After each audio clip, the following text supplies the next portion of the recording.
নমস্কার। আপনি কমেন্টে জিজ্ঞেস করেছেন পিসিওডি এবং ইনফার্টিলিটির জন্য কিছু যোগাসন দেখাতে। ইনফার্টিলিটি বা পিসিওডি বা পিসিওএস এই সমস্যার জন্য সব থেকে গুরুত্বপূর্ণ যে যোগাসন সেটা হচ্ছে বদ্ধাকোনাসন, যেটাকে ইংলিশে বলা হয় বাটারফ্লাই পোজ। এবং এর কিছু ভেরিয়েশনও আজ আমরা শিখব, যে আসনগুলোকে আপনি যদি রেগুলার প্র্যাকটিস করেন তাহলে এই সমস্যাগুলো ধীরে ধীরে ধীরে ধীরে কিওর হতে শুরু করবে।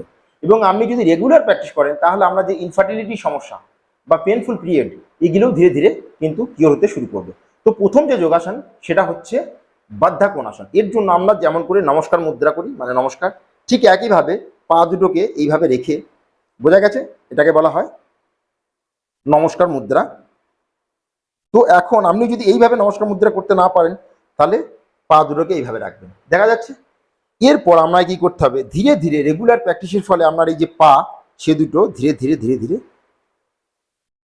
আপনার পেলভিক ফ্লোরের দিকে আসতে থাকবে। পেলভিক ফ্লোর মানে এই এরিয়াটা, বোঝা গেছে। ধীরে ধীরে এখন আমরা শুরুর দিকে, মানে শুরুর দিকেই তো পা দুটো একদম কাছে আসবে না, এইভাবে দেখা যাচ্ছে। তো আপনি দূরেই রাখবেন 1 সপ্তাহ 15 দিন। আঙুলগুলোকে ইন্টারলক করার পর পা দুটোকে এইভাবে ধরে স্ট্রেটভাবে এইভাবে বসতে হবে।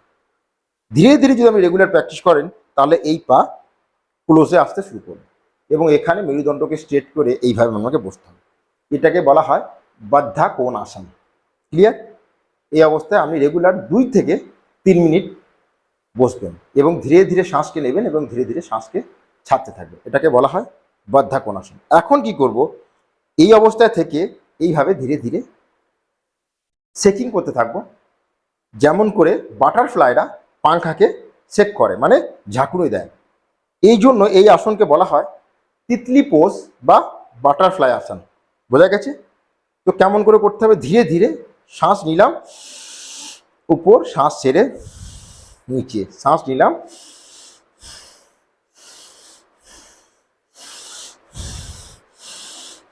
বোঝা গেছে। এরপর আপনি কিছুটা স্পিড বাড়াবেন এইভাবে। এই তিতলি আসন বা বাটারফ্লাই পোজকে রেগুলার আপনাকে প্র্যাকটিস করতে হবে। প্রথম আসন হলো বদ্ধাকোনাসন। এইভাবে স্ট্রেচ করতে হবে। শুরুর দিকে হবে না, শুরুর দিকে পা দূরে থাকবে, কিন্তু কোনো অসুবিধা নেই, দূরে থাকবে, দূরে থেকেই আপনি ঝাঁকুনি দিতে থাকবেন। ক্লিয়ার? রেগুলার প্র্যাকটিস করার ফলে এই পা ধীরে ধীরে কাছে আসতে থাকবে এবং এই যে জায়গাটা উঠে রয়েছে, শুরুর দিকে আপনি দরকার হলে তাকিয়া মানে বালিশ এখানে দিয়ে দেবেন।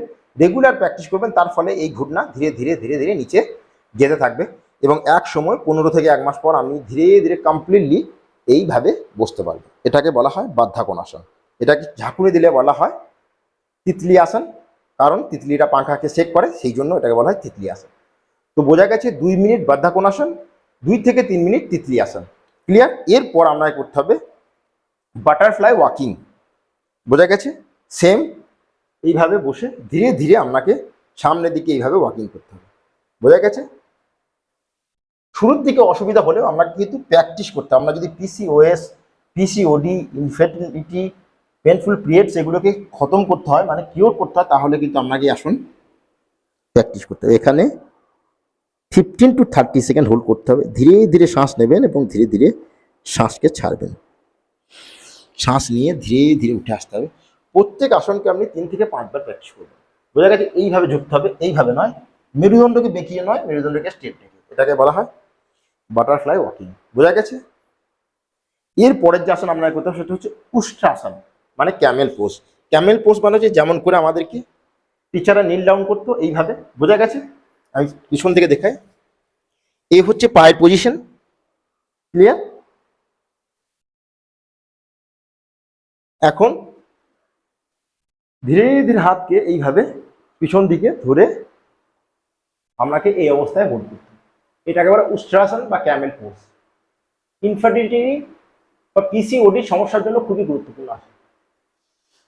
শ্বাস নিয়ে শ্বাস ছেড়ে রিল্যাক্স, এটাকে বলা হয় ক্যামেল পোজ বা উষ্ট্রাসন। প্র্যাকটিস করতে হবে। এরপরের যে গুরুত্বপূর্ণ আসন সেটা হচ্ছে ব্রিজ পোজ, সেতু বন্দাসন। খুবই গুরুত্বপূর্ণ আসন। দুটো পায়ের মধ্যে এই গ্যাপ, বোঝা গেছে, মানে খুব বেশি গ্যাপ নয় বা খুব কম গ্যাপ নয়, দুটো পায়ের মধ্যে কান্ধা বরাবর গ্যাপ, মানে যে শোল্ডার বরাবর গ্যাপ হয় সেই গ্যাপ, দেখা যাচ্ছে এইভাবে।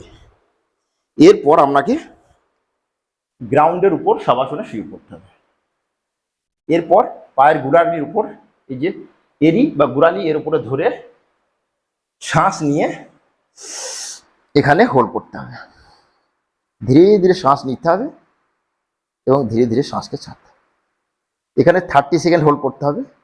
এখন শুরুর দিকে আপনার যদি পুরো উঠতে অসুবিধা হয় তাহলে আমি এই অবস্থায় হোল্ড করব, যতটা সম্ভব। যদি এই অবস্থায় রেগুলার প্র্যাকটিস করতে হবে। হলো, ধীরে ধীরে শ্বাস নিতে হবে, ধীরে ধীরে শ্বাসকে ছাড়তে হবে। খুবই গুরুত্বপূর্ণ আসন।